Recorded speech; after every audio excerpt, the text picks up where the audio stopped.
avec intérêt aurait fini par s'accaparer tout l'argent. Ce problème a d'ailleurs été l'un des facteurs premiers de la chute de l'Empire romain.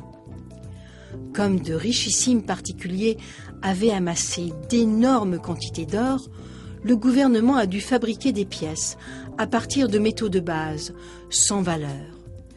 Du coup, cette monnaie dépréciée a causé un manque de confiance envers le système. Une formidable leçon en a été tirée. Durant tout le millénaire qui a suivi, l'Église catholique romaine a déclaré que prêter de l'argent avec intérêt serait un péché, punissable d'excommunication. Dans certains pays, la pratique de l'usure était même passible d'une condamnation à mort. Est-ce vraiment un péché que de prêter de l'argent avec intérêt ? De nos jours, il semble tout à fait logique de se faire payer pour prêter son argent. Mais ceci présente un problème. Si les prêteurs ne dépensent pas tous les intérêts qu'ils récupèrent, permettant ainsi aux emprunteurs de gagner cet argent, les emprunteurs vont avoir du mal à faire leur paiement, quelle que soit leur ardeur au travail. Certains ne vont pas pouvoir rembourser leurs prêts. C'est mathématique. La situation est très facile à comprendre avec une masse monétaire fixe, par exemple avec des pièces d'or. Aussi longtemps que toutes les pièces d'or récupérées à titre d'intérêt sont dépensées, donc remises en circulation, et que les emprunteurs peuvent les gagner par leur travail, ces mêmes pièces peuvent servir à rembourser des intérêts, encore et encore et encore. Les prêteurs profitent en achetant de vrais biens et services avec ces pièces d'or. Mais ces pièces d'or doivent servir à faire des dépenses et non pas être retirées de la circulation. Même si ce système n'est pas très moral, il est durable.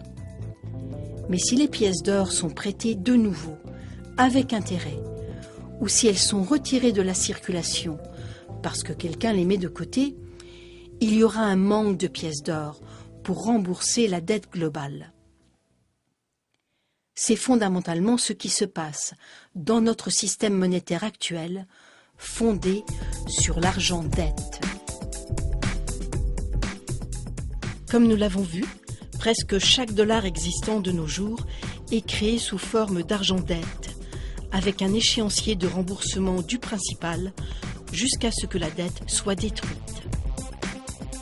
Donc, pour que tous les emprunteurs puissent rembourser le principal plus les intérêts, il faut deux choses. Premièrement, chaque dollar créé en tant que principal doit être dépensé pour pouvoir être regagné par l'emprunteur afin que celui-ci puisse rembourser le principal qui permettra de détruire chacun des dollars dettes. Et deuxièmement, chaque dollar payé par l'emprunteur à la banque sous forme d'intérêt doit lui aussi être dépensé, encore et encore, pour être regagné par l'emprunteur afin de servir au remboursement des intérêts, encore et encore et encore. L'une des théories favorites des prêteurs est la suivante. Étant donné que les banques dépensent leurs revenus d'intérêt sous forme de frais de fonctionnement et d'intérêts payés aux déposants et de dividendes versés aux actionnaires, il y a suffisamment d'argent en circulation pour faire tous les paiements. Mais cette idée, comme celle d'une pénurie absolue d'argent, est une simplification à outrance. Imaginons maintenant ce qui se passe si quelqu'un d'autre que la banque, par exemple vous, ou moi, ou un prêteur non bancaire, obtient ce dollar et le prête avec intérêt. Ce dollar doit maintenant être remboursé à deux prêteurs différents, avec deux intérêts différents et simultanés.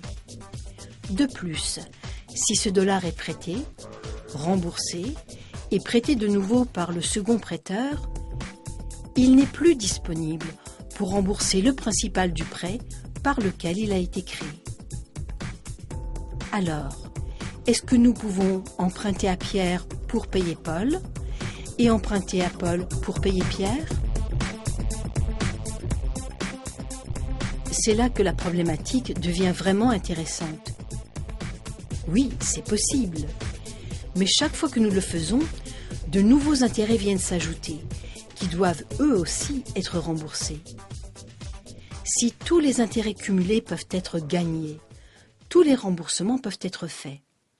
C'est à partir de cette hypothèse que de nombreux défenseurs du système actuel affirment qu'il ne peut jamais y avoir pénurie d'argent et que tous les remboursements peuvent être faits.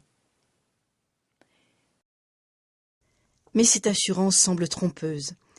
Par exemple, si le second prêteur accapare une partie de l'argent requis pour détruire le prêt qui a servi à créer l'argent au tout début, le prêt d'origine ne peut pas être complètement remboursé.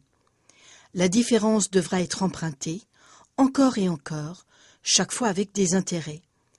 Chaque différence sera cumulative et s'ajoutera à une dette totale sans cesse grandissante, qui ne pourra jamais être complètement remboursée.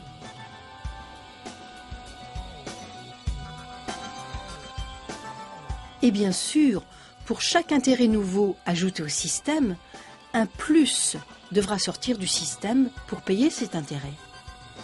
Tout le monde est touché, les gouvernements, les producteurs et les consommateurs. Pour ce plus, les producteurs doivent augmenter leur prix ou faire davantage de ventes. Mais pour faire davantage de ventes, il faut généralement baisser les prix et donc vendre toujours plus, ce qui mène à une surchauffe de la production et à une saturation du marché. En fin de compte, il y a des pertes d'emplois, des fermetures d'usines et des faillites. Pour ce plus, les gouvernements doivent augmenter les impôts. Mais l'augmentation des impôts draine l'argent de l'économie de production, entraînant une réduction de la capacité collective à payer les impôts. Le gouvernement doit alors emprunter davantage avec des intérêts accrus. Et pour ce plus, les consommateurs doivent par exemple trouver un second emploi ou emprunter davantage pour rembourser leurs anciennes dettes ou encore prolonger l'échéancier de leur remboursement. Mais une concurrence accrue pour les emplois entraîne une diminution des salaires et un remboursement sur une période plus longue fait augmenter considérablement les intérêts à rembourser. Enfin, emprunter pour payer d'anciennes dettes, c'est un peu comme remplir un trou en creusant un trou toujours plus grand. Voilà la situation dans laquelle nous nous retrouvons actuellement. Les producteurs ne peuvent pas vendre davantage, car les consommateurs n'ont pas les moyens d'acheter davantage. Les gouvernements diminuent les impôts en espérant stimuler la demande des consommateurs. Et le revenu réel des consommateurs est en stagnation ou en baisse, en raison de la concurrence pour les emplois. En résumé, toute augmentation du montant total des intérêts dans le système monétaire entraîne une vraie pénurie d'argent. Tout ceci s'explique du fait que la véritable économie de production est limitée par la disponibilité restreinte des richesses naturelles. L'économie de production répond à des besoins bien réels. Actuellement, elle ne parvient pas à suivre le rythme de l'économie artificielle fondée sur les transactions financières, qui a un appétit effréné pour le gain, sans aucun égard pour les limites naturelles du monde réel.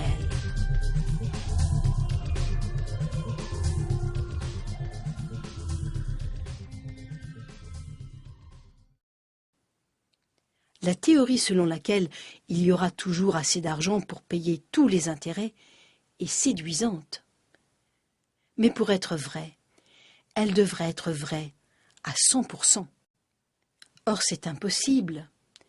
Premièrement, parce que les seconds prêteurs, qui ne sont pas des banques, représentent une bonne partie des prêteurs. Et ils demandent des intérêts sur de l'argent pour lequel un intérêt doit déjà être remboursé.